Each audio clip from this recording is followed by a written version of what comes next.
My name is Natalie, and I'm 28 years old. For most of my life, my parents believed I would never become truly successful. My father especially thought I was wasting my time because I didn't follow the traditional career path he wanted for me. While my friends were getting stable jobs, I was secretly building a technology startup from my tiny apartment. I started with a simple idea, an old laptop, and almost no money. I spent nearly 3 years turning that idea into a real company. I worked before sunrise, after work, and often until 2 or 3 in the morning. There were months when I barely made enough money to pay my bills. I also faced rejection constantly. Investors told me my idea was too risky. Some people told me there were already too many companies doing something similar. One investor even laughed during a meeting and told me I should give up and get a normal job. But I kept going. Eventually, my company started getting customers. Then we hired our first employee. Slowly, the business began growing faster than I expected. I still didn't tell my parents how successful it was because I knew exactly what they would say. One Sunday, I finally mentioned that my startup was attracting investors. My dad laughed in front of everyone. "Natalie, when are you going to stop wasting your time?" he said. "That little startup isn't going anywhere."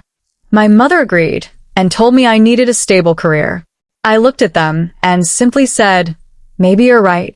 But inside, I knew I wasn't giving up. A few weeks later, everything changed. I received an email from a major investment firm asking for a meeting.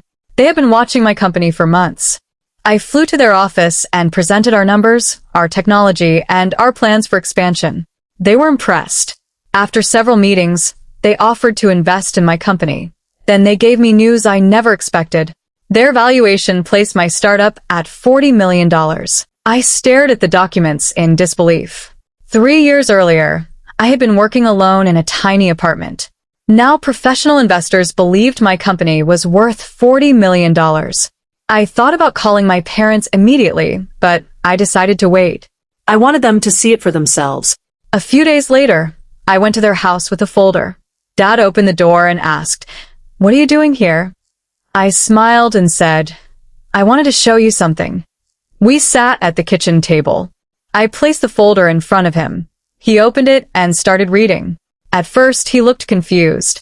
Then his expression completely changed. "Natalie, is this real?" I nodded. "Yes." Mom leaned over and looked at the documents. "Your company is valued at $40 million, she whispered. "Yes." Dad read the number again. He couldn't believe it. "How did you do this?" I looked at him and said, "I kept working." He became quiet. Then he remembered the night he had called my company a failure. Finally, he looked at me and said, "I was wrong about you." Those words were something I had wanted to hear for years. But when they finally came, I realized I didn't need them anymore. I told him, "Dad, you didn't have to believe in my dream. But you didn't have to make me feel like I was a failure for trying." He lowered his head and apologized. Mom apologized too. I forgave them, but I also understood that I had changed. I no longer needed anyone's approval to believe that I was capable. That evening, I returned to my office and looked at the team working around me. I thought about how close I had come to quitting. I remembered every rejection, every sleepless night, every time someone told me my idea would never work.